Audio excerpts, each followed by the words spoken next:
I'm going to be making salmon croquettes. Some people might call them salmon, or salmon cakes, or salmon patties. I'm a little old school, so I'm calling them what they used to be called when I grew up hearing them. About a half an onion. This is just basically what you're going to need. Olive oil, red salmon, an egg, and some chicken bouillon, and chicken fry, and breadcrumbs, jalapeno, garlic. Some people use celery, some people use a little bell pepper, and that's fine. I'm not going to put it in these. A little salt, garlic powder, onion powder, parsley, and black pepper, or I can use the grinder for it, and I'm going to measure with one of these, and some Similac. No, I'm just kidding. I don't know, or am I?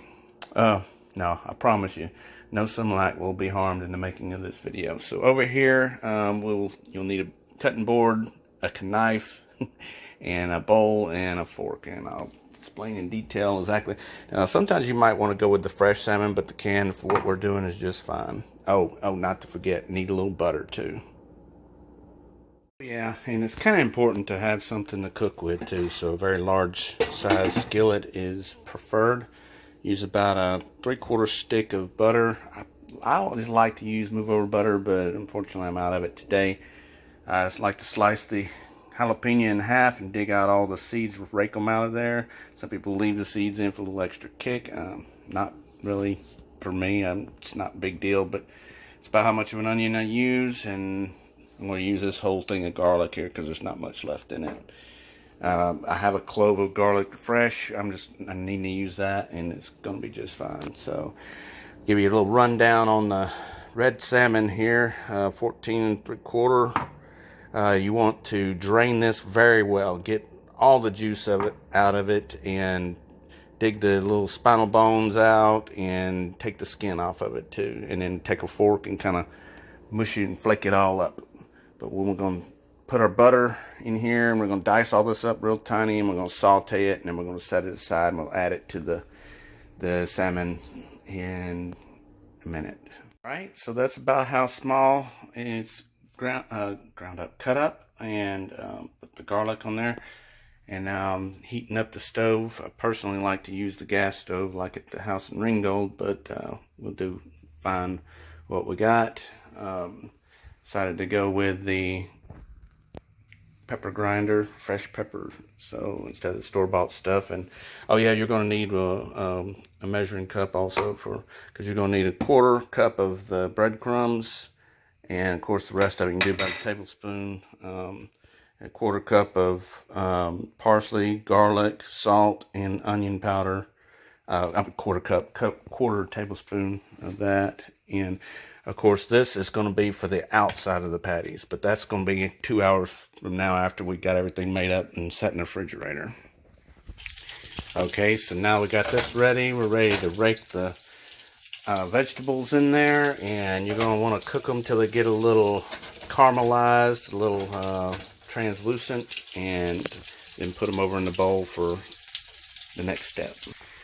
Alright, so at this point you're done with your knife and cutting board. Just kind of get those caramelized. You can pour some of the butter out when you're done, or you can actually leave it in for added flavor. The breadcrumbs are going to dry all that up. You just need something to keep it held together. And that's smelling good.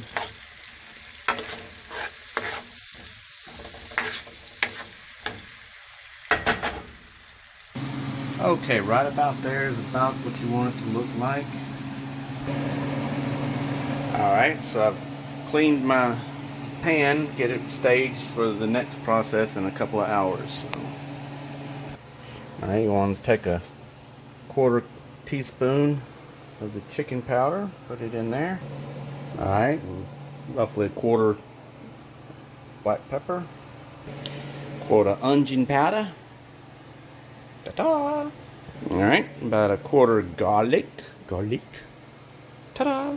No, wait a minute. That needs more respect. Ta-da! And a little sea salt. Ta-da! I'm having too much fun. And I'm going with about that much parsley flakes. It's probably over a quarter. It's probably more close to a half, but ta-da. I mean, ta-da. What will the neighbors think? Alright, now for your egg. Ta-da! Alright, and for the breadcrumbs. Some people can use flour or cornmeal. You know, if you want to go like the non-gluten, whatever, but this stuff's pretty good, and this is why this little piece of dude is so handy to transfer over to here. Just like that. Now, about 2 scoops of that guy, and you're good to go. Quarter to half. It depends on your consistency. It's all about consistency. Just build your consistency. That's what you really want. You want to build and stack. Now, mix and mix and mix. And then we'll add get this good and mixed up, and then we'll add our red salmon. Of course, remember, skin, bones, gone, and tumble it up. Ladies and gentlemen, don't try this at home. You can do it this way, or you can do it this way. Did anybody even teach you that? Yes, it's possible. Now just drain this mofo like that. Shot. Alright, remember when I told y'all that I was going to be done with my cutting board? Well, I lied. Alright, see them bones? See them skins? Get this shit out of here. Get that little dude out of there. Yeah. Just like that. And this called. Alright. See all them bones? See all them skin? Skin and bones gotta go. Better keep that meat. And that meat be tricky too now. You better get on down in there and break them bitches apart, because they be hiding up in there. And it's set like that. That's about what your build's supposed to look like. The consistency, how well the binder was put together. And, oh, we forgot our Similac. Alright, I'll cover that with saran wrap, put it in the refrigerator for about 2 hours while I'll wash some dishes.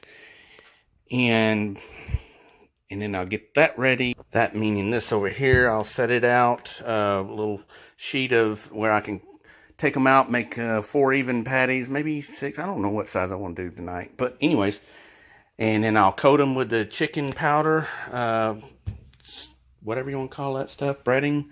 And then we'll have about a quarter of this of olive oil in here, just enough to where it kind of sets up about what the butter was, maybe just a little bit more.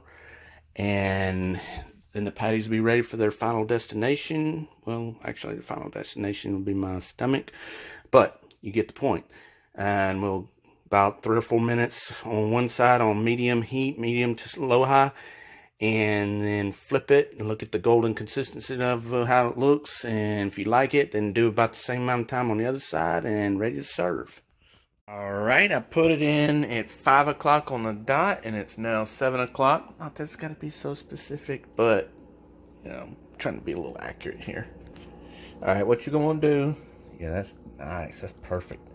You're going to scoop that and put it in a little saucer bowl, something about, you know, whatever size, and you can form it to keep it even, and then kind of hand patty it, and then, you know, sides, front, back, flip-flop. And then put it over here. I already got the grease already preheated, ready to go.